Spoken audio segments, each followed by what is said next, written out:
Impact 2012 is a 6.5-week festival of political art dedicated to issues critical to the upcoming national election. This is day 5 of a 44-day-long festival, which includes conversation, theater, music, poetry, and comedy. So we do hope that you will come back and join us on another evening. There's more information online at www.cultureproject.org, and there's some information in the lobby, although the schedule is updated daily. We have been waiting for 6 years to do this work. This is the work we were doing when we left this theater space in 2006, and we are thrilled to be able to do it again 6 years later in our reclaimed home. We just reclaimed the space in January, so it's a very exciting moment for us. Thank you. We haven't had a lot of lead time, but we've had the heart to do something meaningful to us and meaningful to others.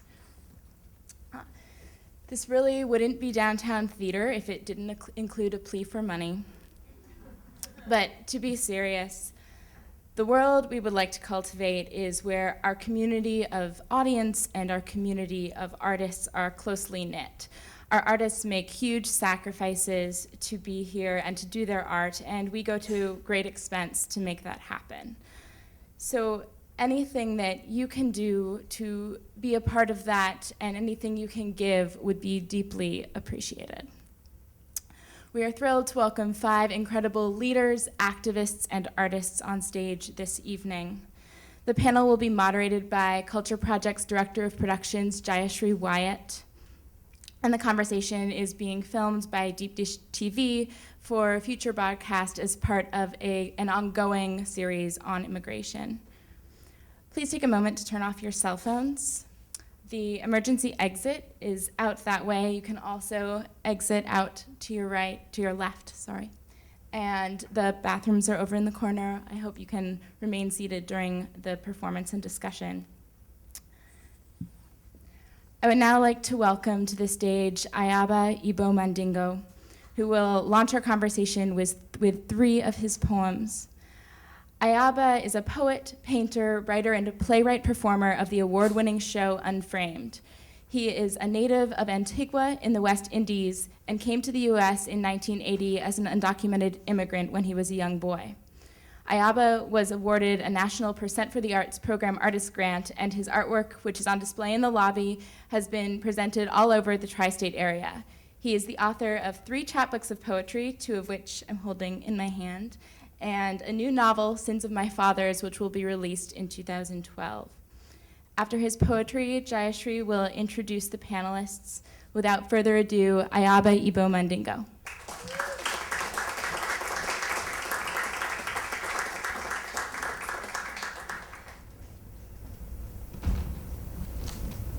Hello, everyone. Hello. My name is Kenny Ethel George de Cruz, a.k.a. Iyaba Mandingo. I was an immigrant, or illegal alien, I think is the old name. 24 years in this country. I got my papers in 2004. How did the story start? My grandmother died in 1978. My mother was the last person to stay in our country. She didn't want to come to America. She loved Antigua, so did I. Her siblings came home for the funeral. After the funeral, I remember being 9, I think, and them basically kind of backing her into a corner to come to America because there was no reason to stay home anymore because mother dead. So my mother gave in, and she sent away to Barbados for her visas, which what you had to do back then, and we started planning this illegal migration to America. I can remember the Sunday morning she gave us the good news. Church had just let out, and I was trying to steal away with my new girlfriend, Lucinda Cadet. Kenny, boy, come here. Son, I have wonderful news. The visas from Barbados have arrived. Your aunts will be sending the money for our tickets. We'll be leaving for the States soon. But, Mommy, me don't want to go to America. Young man, you speak properly. Mother, I'd much rather stay here in Antigua with grandfather. She hated when we did that. Made fun of her British accent. She called it speaking properly. But if you got under her skin, then the patois would come out. Boy, I say, go on, sit down and stop talking righteousness. Yes, mommy. But mommy, me no want go America. Not no merry about America. Me no want buy no mango there supermarket. Me want pick it off a mango tree, and besides, all the milk and honey done share out. It's only hand-to-mouth living in government projects where guns are barking instead of dogs, and the sirens have replaced the crickets and frogs at night. The policeman keeps watching me. I see him creeping through my dreams, arresting my aspirations. So, mommy, me no want go America. Nothing now go merry about America. My pleas fell on deaf ears. We came, dressed in these stiff suits built by my grandfather. I can remember landing in Kennedy Airport that night and seeing the lights of a New York sky. Mommy lied with a straight face as the man checked our papers. Business or pleasure? Oh, pleasure, we're just here visiting family. And how long will you be staying? Oh, just 2 weeks. But maybe I blinked. Because I don't think I remember seeing her from the plane. I was looking for an Ellis Island vibration when I entered this nation, but this place wasn't mine to have. One day I went looking for her, to get some liberty from her. I wondered if she'd have anything to say, but I think they closed her mouth the same day they closed Ellis Island. I walked inside her dress and looked up past her breast to see her crown here from the ground. The stairway to her brain moved slowly as a midday train, and as I climbed to the top, the stairs, they seemed much steeper. And when I looked the way I came, the bottom seemed much deeper. The top was claustrophobic and made plenty people sick. The door to the heavens stretched arms was off limits.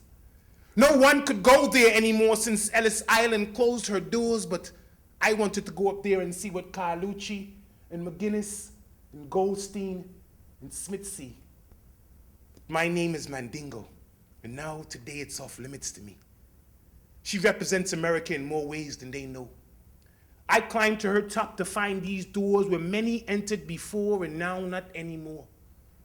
I descended her stairwell of iron coal, realizing Miss Liberty had lost her soul, and all her liberty had been sold. To those who could pay with their white skin, Mr. Ellis would check them in.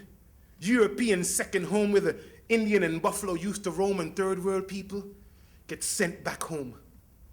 By xenophobic offspring of European boat people who now write laws that would have sent their great-grandparents back. Back to Ireland, back to Italy, back to Russia, back to Western Europe, back to feeling black like third world people waiting for Mr. Ellis to write his sequel. From her beacon hand glows worldwide freedom. Cries she with silent lips. Give me your tired, your poor, your huddled masses yearning to breathe free. I lift my lamp beside the golden door. But for third world people, there doesn't seem to be a knob anymore. So maybe I blinked.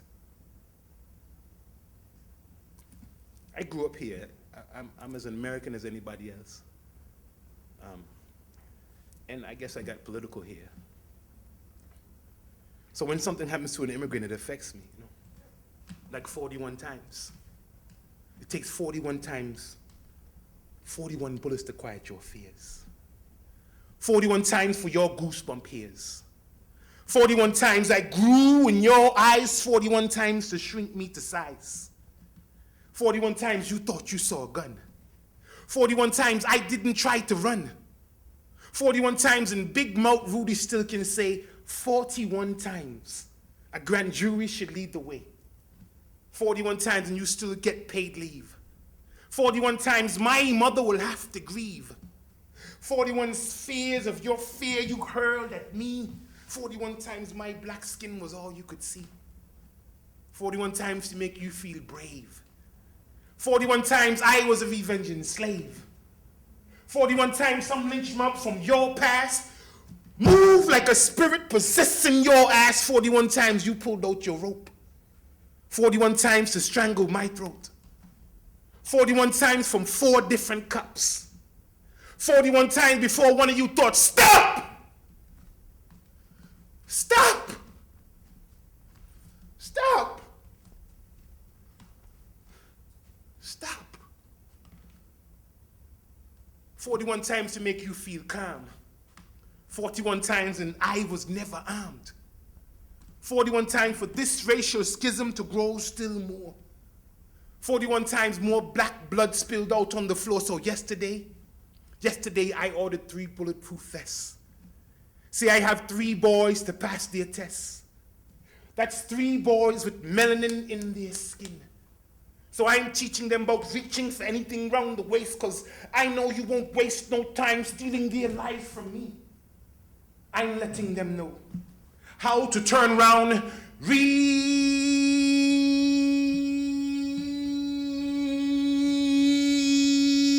slow, so you can know it's not the gun you see and send them home alive to me. I'm teaching them how to duck, in case you try their luck. Duck, boy, duck. Duck and roll, duck, roll and run some more. I won't let them outside the door of my eyes view. I pray to be with them when they run into you. I'm jumping out of bed with visions in my head of dead phone calls and standing in dark halls at the morgue with 1 million mothers crying, dressed in their best black dress, wishing they'd ordered my bulletproof vest. Overprotective and paranoid too. But all I can do is all I can do to keep my 3 sons safe from you. I'll make them allergic to 5-0 blue. What else can I do? I have 3 Amadeus, and I wanna yell, 'cause they could be Sean Bell. What else can I do? I have 3 Amadeus. Y'all, I wanna yell, 'cause they could be Sean Bell. Fight the power.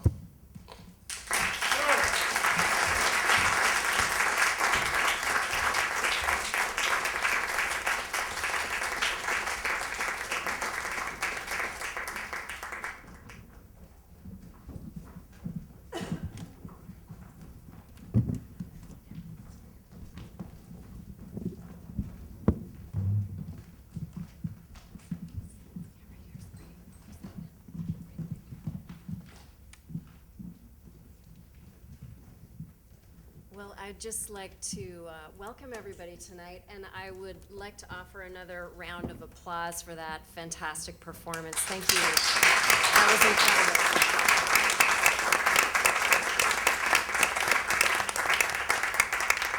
As Alex mentioned, I'm the Director of Productions here at the Culture Project. My name is Jayashri Wyatt, and it is such a pleasure to welcome everybody here this evening to this important conversation about immigration.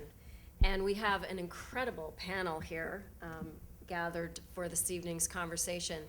And just before I introduce everybody and we jump into our conversation, I really wanted to thank our partner for this evening, and that is the New York Immigration Coalition. Thank you. Let's give a big round for them.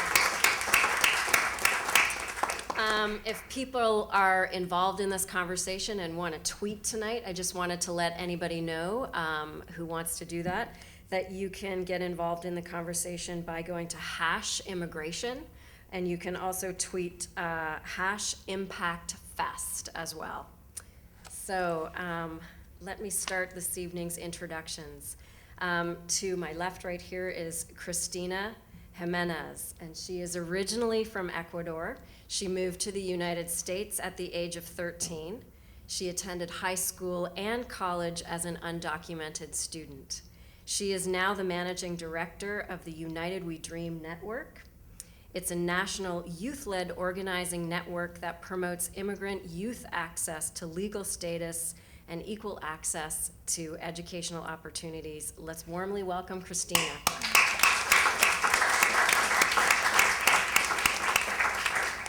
And to my far right over here is Kaminsky, and she's been involved for a long time on the immigration scene. She is currently the Deputy Executive Director at the New York Immigration Coalition, and previously she served as Deputy Director of the Mayor's Office of Immigrant Affairs during the Dinkins administration. Karen, welcome. And to my right here is Rinku Sen. She is the president and executive director of the Applied Research Center, also known as ARC, and she's also the publisher of colorlines.com. She's a leading figure in the racial justice movement, and Rinku has positioned ARC as a national home for media, research, and activism on these issues. Welcome, Rinku. And finally, on my left is Jose Vargas. He's the founder of Define America, a nonprofit, nonpartisan organization dedicated to elevating and reframing the immigration conversation. In a landmark essay for the New York Times Magazine titled My Life as an Undocumented Immigrant, published in June of 2011, he revealed his undocumented status for the first time publicly and declared his mission to shed light on the truth about immigration in America in the 21st century. Welcome, Jose. Thanks for being with us. So I'd like to start our conversation with Cristina. And I was hoping you could just tell us a little bit about what brings you to the immigration issue and how you got involved. Sure.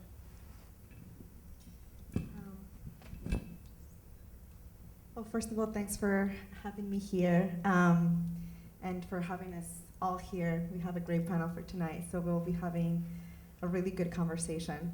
I came to this issue because I'm an immigrant, and I grew up undocumented, not realizing what being undocumented meant until I was a junior in high school.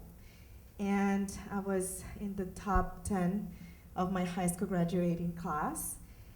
And I was told by my college advisor that I couldn't go to college because I didn't have a social. And she told me, and your parents don't have papers, and they probably don't pay taxes. So I am not going to fill out and sign your application for the City University of New York.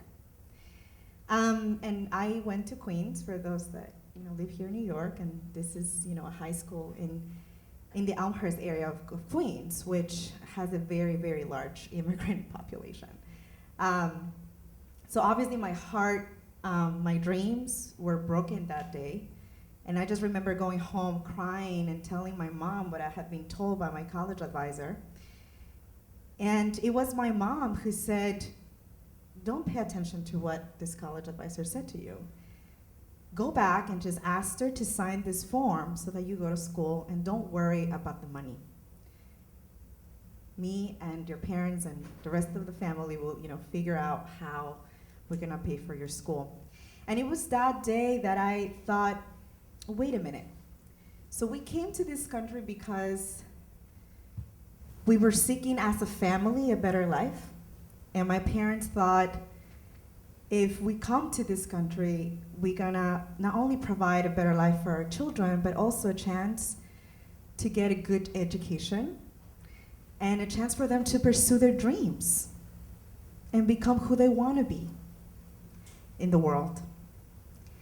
And so that day, I felt these are contradicting messages, because I had been just told by an educator that I can't be who I want to be, that it didn't matter how hard I worked in high school, that I just couldn't pursue my dream of going to college. And I just thought this is unfair, and it just doesn't represent the values that this country stands for. And it was at that moment that I thought, I'm probably not the only one. And I started asking other friends and started being open about, I don't have a social, do you? It is at this point that I realized that I needed to fight for my right to get an education, but also for the right of everyone else around me. Because I started finding out that I had all these classmates that were also undocumented. They just didn't feel safe sharing that they were. And after I became aware of this, I also started realizing that if my dad or my mom were to get on an airplane to go visit family in California, they could get actually arrested and be deported. And the fear of living in a family that doesn't have immigration status, and knowing that you don't have a status yourself, knowing that your parents can get just picked up one day at work, at the factory where they work. My dad used to work at a factory, and one day he just had to leave. They were rumors that ICE had found out that this factory basically had all of these undocumented people working, and they fled their jobs. And so living within that fear, I think, was really the trigger for me to stand up for what I was taught this country to be, and the values that we hold up high and dear to us. And I started organizing for that reason. At the age of 19, I became involved in organizing in college, and I started organizing and working with other undocumented students, who are now called Dreamers, to not only share our stories, but to mobilize our communities to raise awareness about our lives and raise awareness about the condition of our nation and the way that the discourse on immigration is, and the unfairness and the inhumanity for immigrant communities. So that's how I come to this issue. It comes from a personal experience of being an undocumented immigrant with a family that is still undocumented. And that's why I'm fighting for my rights, but the rights of the rest of the immigrants in this country. Thank you so much, Cristina. Jose, I wanted to turn to you next. As I mentioned in your introduction, you came out in June of 2011 as an undocumented immigrant in a story that was published in the New York Times. And that was an incredibly public way to do that. And I was just wondering if you could share with us why you chose to do that, and perhaps more importantly, what kind of experiences you've had since that time. Great, and thank you for having me here, and thanks for coming out. The weather is like horrible outside. The question I had to really ask myself when I did this, I made up my mind. I actually made up my mind while I was interviewing Mark Zuckerberg. I was profiling Mark Zuckerberg for The New Yorker. And it's always been a dream of mine as a journalist to write for The New Yorker, and here I am interviewing Zuckerberg. And at one point he turned to me and he goes, "So where are you from, Jose?" I actually remember literally stopping and looking at him and saying, like, I mean, I could have just easily said I'm from Mountain View, which is right next to Palo Alto where we were at. But I knew that the answer was much more complicated than that. And that's when I was thinking to myself, and I've actually said this to Zuck, I'm like, hey, by the way, that's when I decided to come out, was when you asked me that question. And then the question for me became, if I did this, what would be my role in it? Fully knowing that people like Cristina have been organizing for years. Like, it's so funny because when you said that when you found out you were undocumented, you asked people, hey, do you have a social?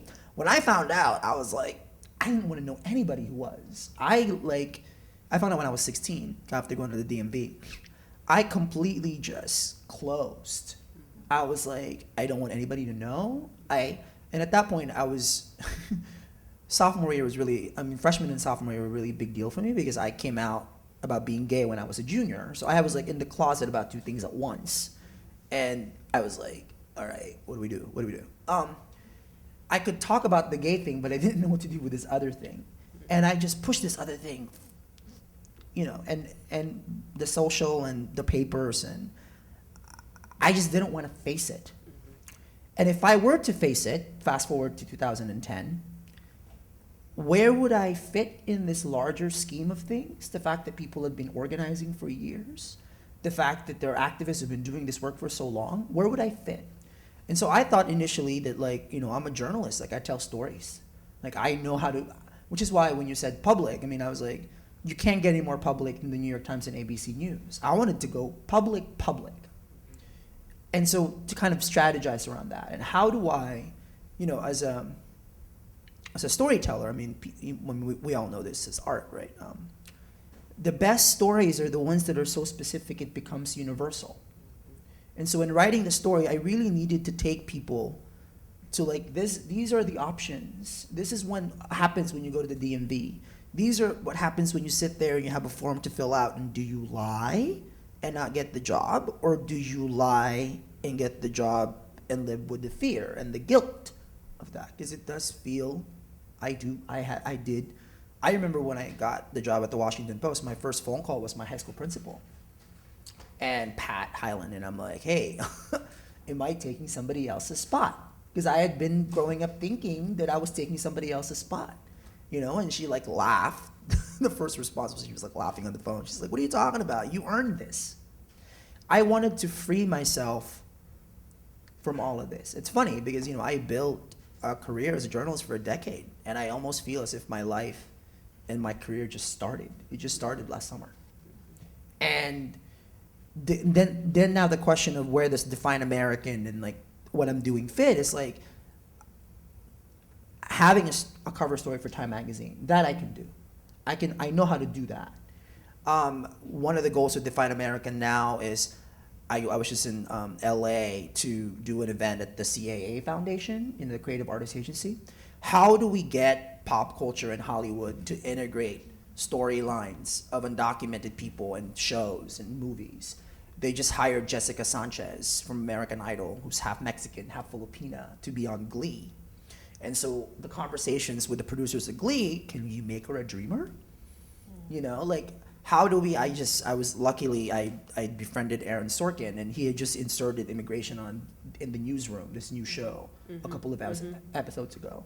So our purpose at Define American is kind of outside of the fact that there's already so much work, great work happening in the Dream Movement, so much great work happening with the New York Immigration Coalition. What Rinku is doing at Color Lines is amazing. So I'm trying to kind of stay on like what I know to do and talk to artists, talk to content creators, and figure out how we can integrate these storylines so they become a fabric of how, you know, look, the thing about artists, it's how we see ourselves, right?